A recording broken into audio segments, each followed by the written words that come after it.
ladies looking nice. Room service if I like, I order twice. Hibachi, got the gravy on the rice. Rolling in Mexico. Pittsburgh Steelers fans, welcome into a special Father's Day episode of the Steelers Q&A. Hope you enjoyed the holiday, all you fathers out there. I hope you had a great one. You deserve it. And I hope your kids treated you right. I hope your wives treated you right and you had a good time. Let's talk some Steelers football tonight. I had a great Father's Day, went out and had some dinner, went and saw the live action How to Train Your Dragon with my kiddo. She loved it. I liked it. So great stuff. It was a lot of fun.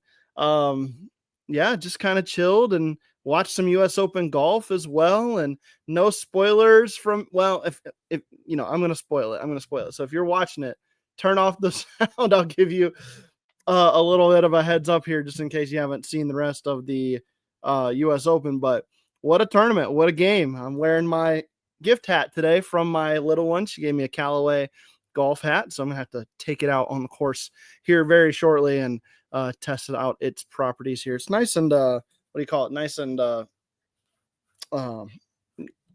airy. It's gonna let in a lot of air. Moisture wicking, all that good stuff. So it's gonna be good. It's gonna work well. And I'm excited to try it out sometime. I'm excited to talk some Steelers here as well. And the title is where we're at. The offseason Doldrums are officially here. They are underway. We are in for the long haul now. Training camp is the next item on the calendar to look forward to, and the Pittsburgh Steelers will report to training camp in July towards the end of the month. I believe it's July 26th that they report to training camp. And hopefully I will be able to make it to some training camp practices this year. That would be a lot of fun. Missed it last year, was able to go the year before. Maybe we'll make it out this year.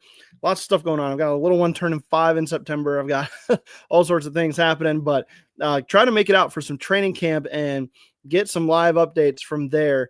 But until then, guys, there's not much to talk about Steeler-wise. So we're going to have to come up with some good conversation here. We're going to have to figure out some things to talk about. Ask your questions. We're going to have a lot of good discussion tonight, hopefully, on this Father's Day episode of the Steelers Q&A. All right, the U.S. Open did finish. J.J. Spaun, holy cow, what a putt to finish out the U.S. Open. It was the longest putt anybody made throughout the whole week, 64 feet for birdie to win by 2 strokes. He deserved it absolutely after the crazy round he endured. A lot of them endured, honestly, with the weather and everything as well. So very happy for J.J. Spaun. It always gets you at the end when they go see their kids and their wife and go meet their dad at the end of the round and whatever. After a big win like that, that always gets me in the feels. And so it was fun. Congrats to J.J. Spaun, but we're not here to talk about golf. We're here to talk about the Pittsburgh Steelers. I was just thinking about some of the main talking points that we've had all off season to this point, like the Aaron Rodgers saga. Obviously, that one is closed. There's a few sagas that are still underway. The T.J. Watt saga. How does his contract situation end up playing out? That's probably the biggest talking point hanging over the team. The rest of the off season here. So I'm going to sit back and just let this thing ride out personally. And whatever your take is on it, I think that for me, we had to do this last time TJ Watt was coming up for a contract, right? We had to sit back and wait on them to figure it out. And I think they will. I think that he means too much to this team, and this team means too much to him for it to not get worked out. But I do believe that the Pittsburgh Steelers and TJ Watt will eventually come to some kind of mutual agreement on a contract to conclude this saga at some point during the offseason. And I wouldn't be surprised if it didn't take quite as long as last time, because they figured out how to get a deal done last time. It took till the last days of training camp. What's up, Holly? Welcome into the show here. have to make your appearance as always. But maybe they figured out how to negotiate these things and not make it go down to the wire. So we will see how it plays out. Felicia Bellard says, I am not worried TJ is a Steeler for life. I tend to agree. Daniel Red says, I'm really not worried about TJ's deal. I kind of agree with that as well. Great stuff there. I just think that when you're talking about this player and this franchise and what the two mean to each other, they're going to get something done. If the Steelers want to win a Super Bowl in the next 3 to 4 years, under Mike Tomlin one more time before maybe he finds his way out the door or the Steelers move on from him or he retires, something along those lines, then TJ Watt is your best, or you want him on your team to be a part of that because you're probably not getting there without him. He's that important to the team. You have to really nail some other spots, but you're starting to get to the end of these all-pro players that have been the anchors for your defense for nearly a decade now or more in Cam Hayward's case.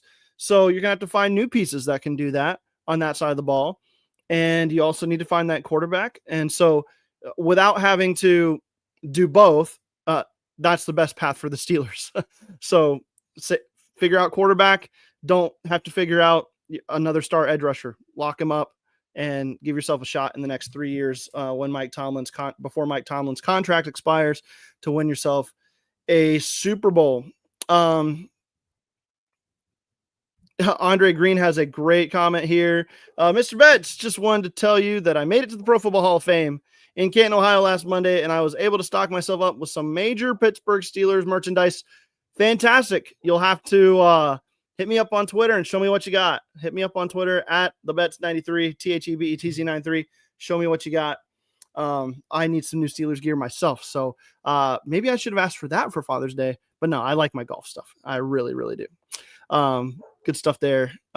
AFL 67. Best thing about Father's Day is I always get to watch the US Open. Huge golf fan and golfer. Absolutely. I feel you there. I'm a little more willing to free up my schedule a little bit and then kind of catch up with it. But I do love just to sit back and relax and watch it. Didn't get a chance to play this weekend. That's okay.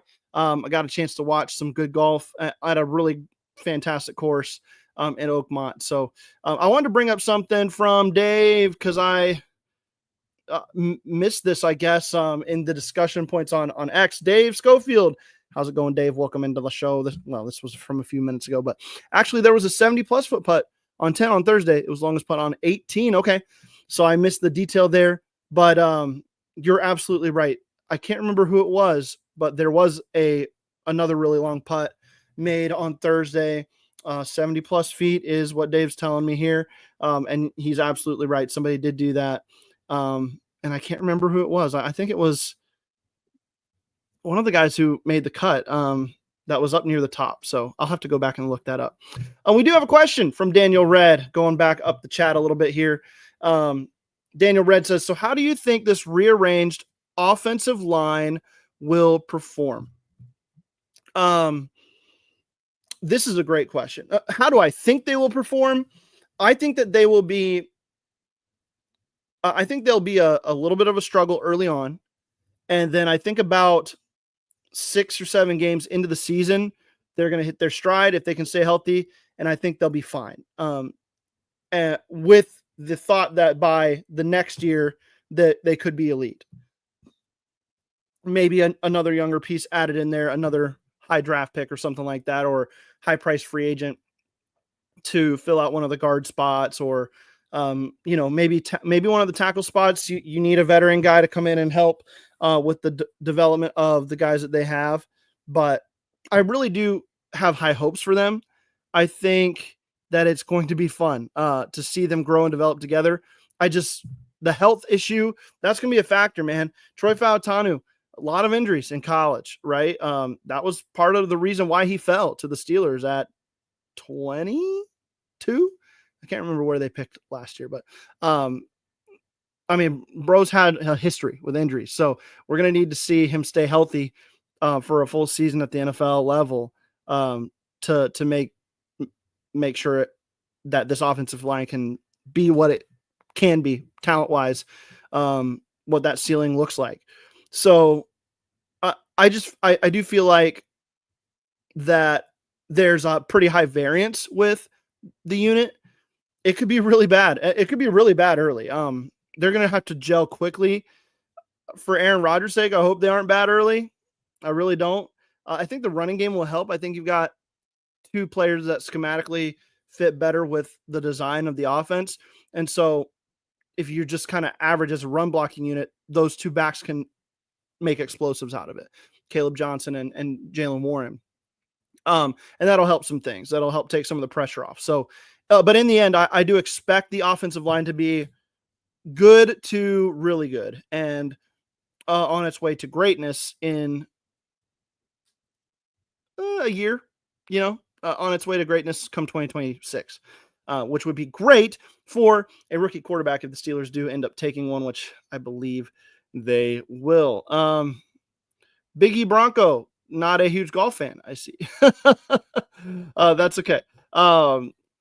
There's a and Dave Schofield said it was an amateur player that made the long putt, and that Rich and Kyle got to be in the front row of that hole. That's pretty awesome. I still have never been to a PGA Tour tournament as a spectator, and I need to do that someday. Over here in North Carolina, there's some good courses. I have to hit one of those here in the next year or so. That'd be a lot of fun. Biggie Bronco said, if you continue talking about golf, I want to fall asleep. Come on, Biggie. You got to know that golf is the is what you got to watch right now. I'm not watching the NBA. I'm sorry. I'm not watching that. Baseball maybe, but golf is where it's at right now. Plus it was in Pittsburgh, so you got to do that. All right, let's see here. John S.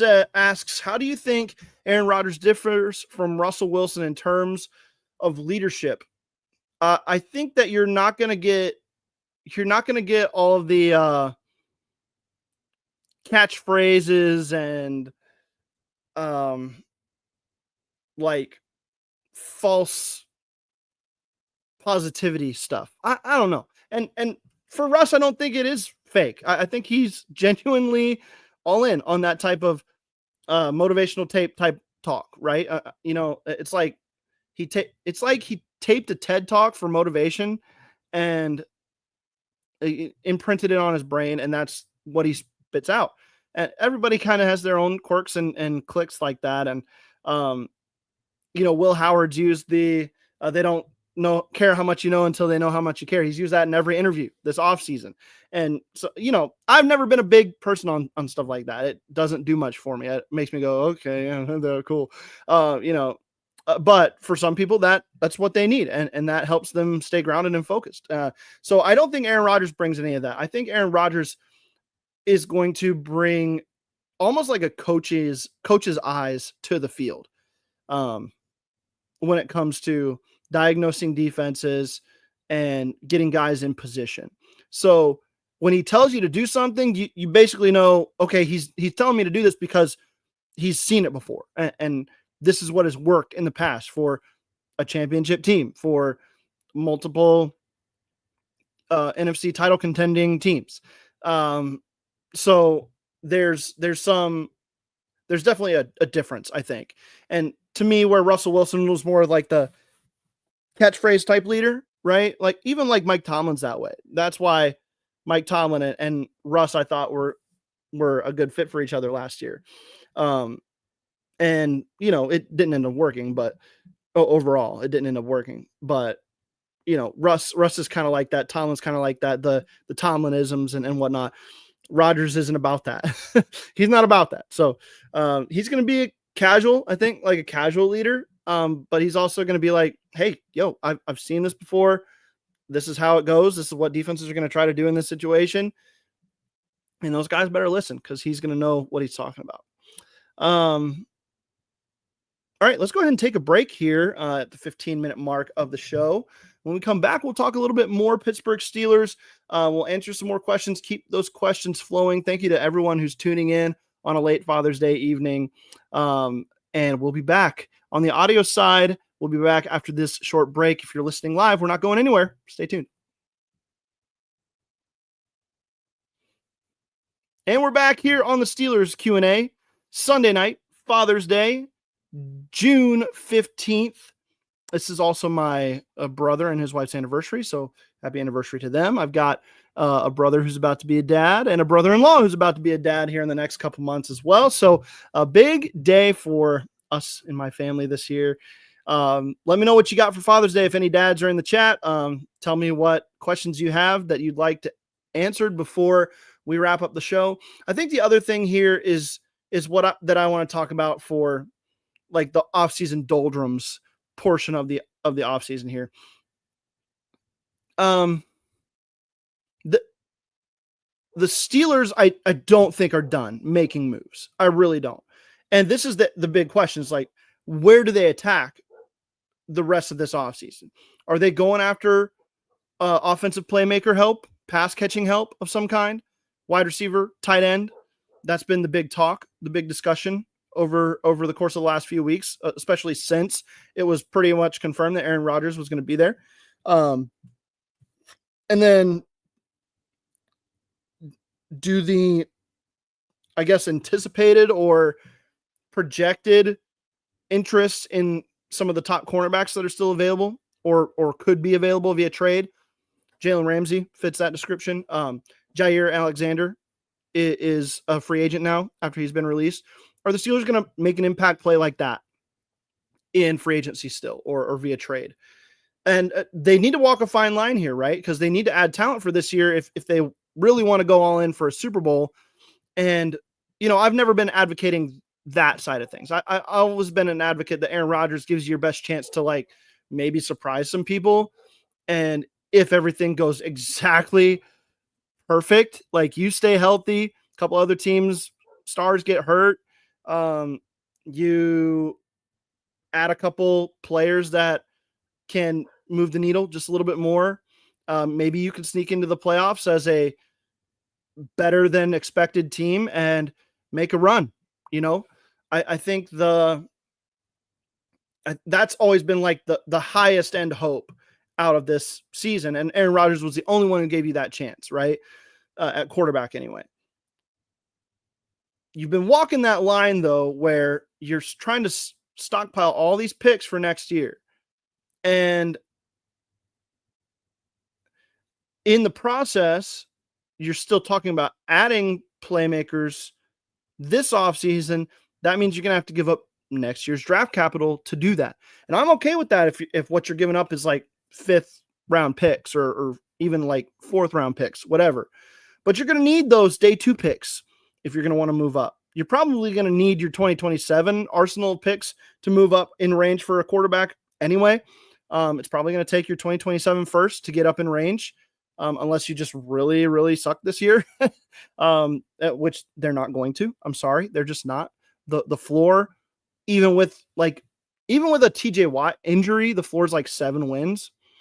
If Aaron Rodgers gets hurt and TJ Watt gets hurt, then maybe 6 wins. But this is too prideful an organization, too well coached, too well organized of an infrastructure there for them to lose too many games. I don't think they'll be picking in the top 10, barring like a 49ers type injury luck season like last year. So with that being said, they're going to need their 2027 arsenal picks to be able to move up, just like they're going to need their 12 picks that they've got currently for 2026 to get in position for a quarterback as well. You're going to have other needs next year too. So, you know, that needs to be taken into account. You're going to have plenty of cap space probably, but you can't be giving up too many draft picks to try to go all in this year. I just don't think that the roster is built to go all in this AFC. I don't think they're beating an Eagles team in a Super Bowl either, probably. That's just my thought process on it. You know, I've had some people on this show and others, some people on social media say that I'm too optimistic about this team, that, you know, it's all rose-colored glasses. It's all black and gold colored here. but it's not. I'm not. I don't think that this is a Super Bowl contending team, even with Aaron Rodgers, TJ Watt, and a couple more moves. Probably still not a Super Bowl contending team unless a lot goes your way. But when you're talking about next year, right, you don't need to be jeopardizing your ability to go get that quarterback for a guy that's like a 1-year rental. I've advocated for one of those Packers wide receivers, a trade type move at receiver, so that you can get a guy under contract for 3-4 years or something like that to pair with DK Metcalf and give your new quarterback next year kind of a growing, developing group of guys that already have chemistry together, already are set in their roles.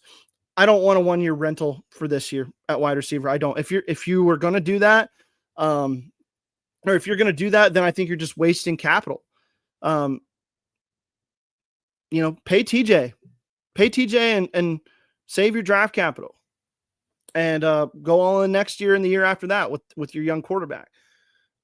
Don't jeopardize your ability to do that next year for this year. And I don't think they're going to, but I will be watching that closely, because there's you better not be giving up no 3rd round pick for a wide receiver. You better not be giving up no 3rd round pick for a Jalen Ramsey or something like that too. I think he'll go probably for a day 3 pick, a mid to late day 3 pick swap or something like that. So I'm not too concerned about that. But the wide receiver one is where I'm like, I don't want a 1-year rental that you're going to have to pay $12 million to, like, say, Amari Cooper or something like that. I don't know what he would go for. I don't know what his market value is right now. I'd have to look that up. But still, I just wouldn't want to do that. So sorry, I've had that comment out for forever. We haven't been talking about it for a while, but that's just kind of my take on it. And when it comes to when it comes to your line of thinking as an organization for 2025, I think it's that we field a competitive team. We do our best to be like at the highest tier that we can be without jeopardizing our future. No jeopardizing of the future. And so far they've walked that line pretty well, in my opinion, but that could be derailed pretty easily if they get too excited. And I don't think I don't think Omar Khan's going to do that. He seems to be the patient type. He's ready to make a move when the deal is right. And he'll field all the calls. He'll make all the calls. I don't think Kevin Colbert ever did any of that, except for the Minka Fitzpatrick situation. He was just kind of content to search through free agency for a few role-playing pieces and build through the draft. And when the drafts quit working for him, things went downhill for the organization, and especially on defense in those Ben Roethlisberger years. So it's very interesting to me how they will continue to attack this and see how it goes. The last thing, if I don't see any other questions in the chat here, let's see. Well, Boxing Man 1 says the Steelers will not make another. When the Steelers make moves, they do them quick. This offseason is like last offseason, a lot of talk, but no moves. I mean, I could see that happening too, because they're bargain bin hunting. I mean, that's what they're doing. They're not trying to overpay for anybody, which kind of is like, makes me feel good about my don't jeopardize next year for this year thought process. So I kind of agree with you, Boxing Man 1. It has been a lot of talk. Can they find that bargain bin guy though? I mean, they almost did last year. They almost got Brandon Ayuk last year. People get mad at my boy Ricky for missing that one, because he said that he was going to be signing a deal with Pittsburgh. I mean, he had everything but the name on the dotted line with Pittsburgh, and then kind of played Pittsburgh to get San Francisco the ball rolling there, and then he got hurt. So people would have been killing Omar Khan if he'd have paid all this big money and draft picks to Brandon Ayuk just for him to sit on the bench all last year. That would have been a catastrophe. So Boxing Man 1, I could see that. I could see that it's just kind of all talk because they're not going to overspend. But I do think the talk is founded in the fact that they are looking. So we'll see. We'll see. But that could very well be what they do. So, okay, let's see here. I'm trying to see if there's another question. No, I don't see one. That's all right. If you have any more questions, go ahead and throw them in there. I wanted to take a moment too, because with all the quarterback talk, it's like Aaron Rodgers is the best quarterback that the Steelers have had since Ben Roethlisberger. And like this guy, I've been saying that too. It's like you have pretty high hopes for what his floor can be with the team. And maybe he reaches back into the bag, reaches back in time a couple years and pulls out some kind of vintage performance. We'll see how it all plays out, obviously. But when I don't think people really understand just how good Ben Roethlisberger was from like 2013 to 2018, like until he hurt his elbow in 2019. I don't think, like, until I looked it up, I didn't realize just how good he was, like, and how good that offense was and how efficient it was.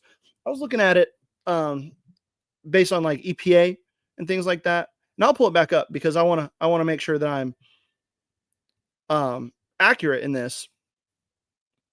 But if I sort back through 2013 to 2018 and I get quarterbacks who've played at least 2 years worth of ball during that time frame,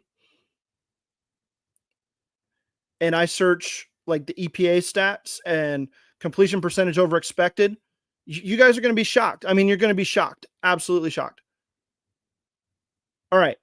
So in that 2013 to 2018 timeframe, Ben Roethlisberger ranked third overall behind Drew Brees and Peyton Manning in EPA per play plus completion percentage over expected composite score. Third overall. That's ahead of everybody else. Tom Brady is 7th on that list. Aaron Rodgers is 8th on that list. I mean, good players way down this list. Andrew Luck is 15th on this list. Kirk Cousins, Carson Wentz was good back then, right? Carson Wentz was good through his time playing in that time frame.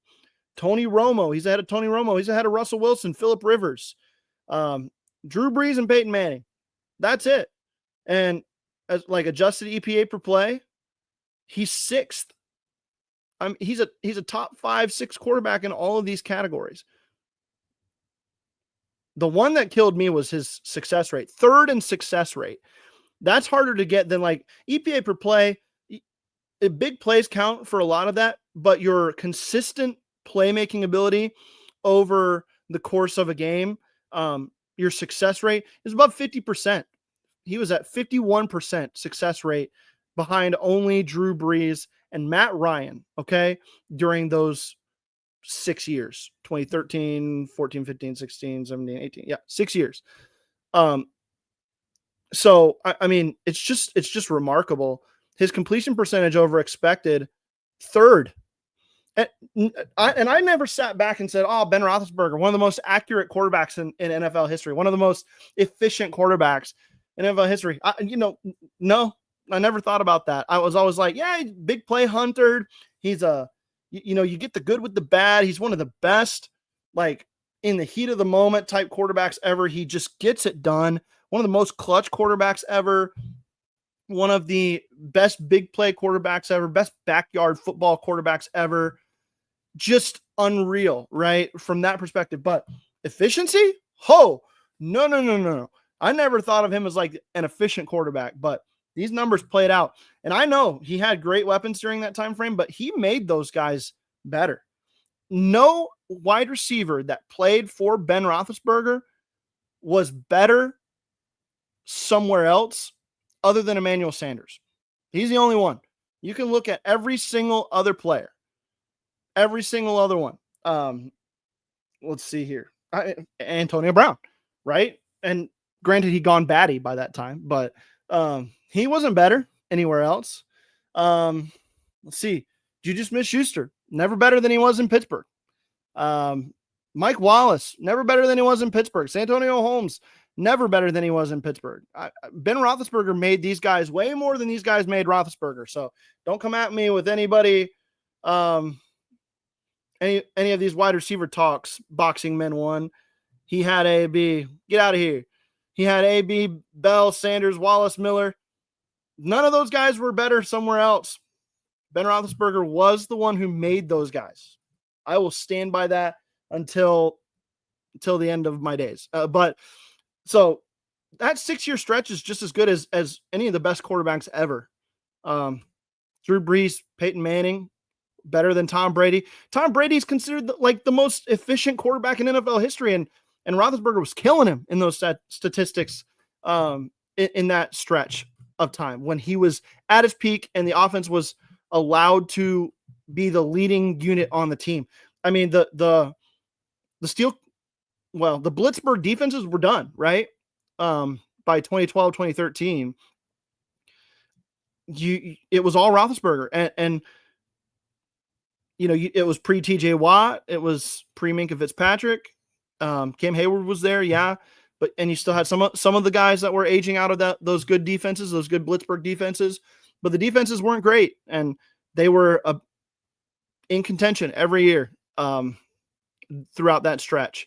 So Roethlisberger was the one who made it happen. He was that good, and he's underrated overall, in my opinion, when you look back on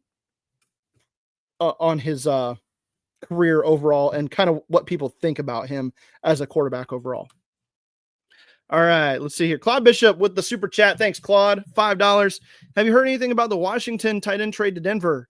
How confident are you in this year's O-line? We talked a little bit about the O-line earlier in the show. I'm pretty confident overall.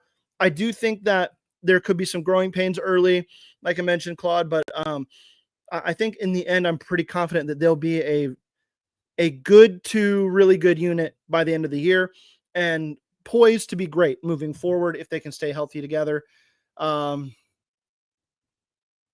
Let's see. There was a question up here that I missed from Daniel Red. Oh, wait, I'm sorry. I missed, totally skipped over the Darnell Washington trade to Denver.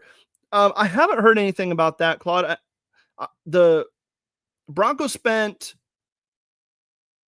a lot of their free agent money on Evan Ingram from the Jaguars. So I would be surprised if they made another move at tight end. And I think the Steelers really want to see what this kid can do. So I think Arthur Smith has kind of figured out Darnell Washington potentially, and we'll see a lot more out of him this year, especially when you consider like there's not really anybody else at pass catcher that stands out as like a solid, secure number 2 target. So it's going to be a committee type approach there. He could play into that really well. So I will believe it when I see it on that one, Claude, but I haven't heard anything about that. Thanks for the $5 tip. Really appreciate you for spending your hard-earned money on this show and for the Steel Curtain Network. Appreciate it. Daniel Red asks, what kind of impact does Sawyer bring this year? Rotational, good on run stuffing downs. I think the best thing is going to be that you hope he can give TJ Watt and Alex Highsmith a chance at more breathers without sacrificing a lot of the early down ability that like stopping the run and holding contain, things like that off the edge. So I think that that's what you're looking for out of Sawyer this year. That would be better than expected, maybe or expectations met and something to build off of and grow on moving forward. Maybe he can in an NFL weight room. I never underestimate how an NFL weight room, NFL prep, this is your profession now. You're not battling college and classes and all that stuff with your football career. It's all football now. So I don't ever underestimate what that can do for a guy physically as he develops over 2 to 3 years. So I think, I think that is something that can definitely play into his success potentially. So, when I look at that, I just think that you're talking about, you're talking about a group that can get it done. So, with Sawyer in the mix, excuse me. Sorry, I was reading some of the other questions here. Let's see here. I'm getting a lot of,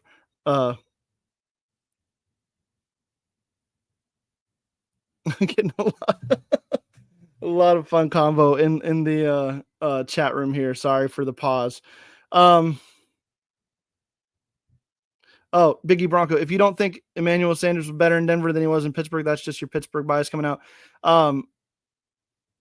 Yeah, I did. I don't know if you're talking about somebody in the chat, Biggie Bronco, but yeah, Emmanuel Sanders was better in other places, in Denver specifically, than he was in Pittsburgh. Absolutely, he was. So that's the only one. He's the only one. So nobody else looked better when they were away from Big Ben, except for Emmanuel Sanders. My bad. Santonio Holmes didn't. Mike Wallace didn't. Antonio Brown didn't. Juju Smith-Schuster didn't. Martavis Bryant didn't. Other guys were out of the league. Samuel Coates. All these guys. Nobody that had any semblance of good play with the Steelers under Ben Roethlisberger at wide receiver was any good anywhere else except for Emmanuel Sanders. He was the only one.